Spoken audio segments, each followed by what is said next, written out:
நான் சுஜாதா ரெங்கராஜ், உங்கள் nutritionist with more than 20 years of experience.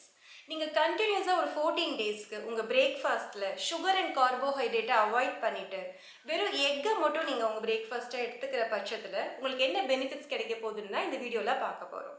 Number 1, உங்கள் கனெக்டிவ் டிஷ்யூஸ்க்கும் உங்கள் மசில்ஸ்க்கும் தேவையான பெஸ்ட் குவாலிட்டி ப்ரோட்டீன் உங்களுக்கு இந்த எக்கில் இருந்து கிடைக்கும். நம்பர் 2, இந்த எக்கில் நிறைய ஆன்டி ஆக்சிடென்ட்ஸ் இருக்குது, இது கேட்ராக்ட் பிரச்சனை வராமல் பார்த்துக்கும். நம்பர் 3, எக்கில் நிறைய கோலின் இருக்குது, இந்த கோலின் ஃபேட்டி லிவர் இஷ்யூ வராமல் பார்த்துக்கும். அதை தவிர்த்து இது உங்கள் பிரெயினுக்கு மெமரியும் ஃபோக்கஸ் அண்ட் கான்சன்ட்ரேஷன் இம்ப்ரூவ் பண்ணுறதுக்கு ஹெல்ப் பண்ணுது, ஒரு பெஸ்ட் பிரெயின் ஃபுட்டாக இருக்குது.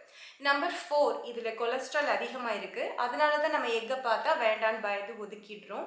ஆனால் இதில் இருக்கிற கொலஸ்ட்ரால் உங்கள் HDL அதாவது குட் கொலஸ்ட்ரால் அதிகம் பண்ணும், பேட் கொலஸ்ட்ராலை கம்மி பண்ணுறதுக்கு உதவி பண்ணுது. அதனால நம்ம பயந்துக்காமல் எக்கை பிரேக்ஃபாஸ்ட்டில் தாராளமாக எடுத்துக்கலாம்.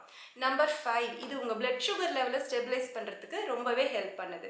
நீங்கள் உங்கள் பிரேக்ஃபாஸ்ட்டில் கார்போஹைட்ரேட்டோ சுகரோ அதிகமாக எடுத்துக்கும் போது உங்கள் இன்சுலின் அண்ட் சுகர் ஸ்பைக் ஆகுது. வேறஸ் நீங்கள் ஒரு பாயில்டு எக் ஆம்லேட்டோ எடுத்துக்கும் போது உங்களுக்கு ஒரு சாட்டிஸ்ஃபேக்ஷன் கிடைக்கும், ஒரு ஃபுல்னஸ் கிடைக்கும், குட் குவாலிட்டி ப்ரோட்டீன் கிடைக்கும்.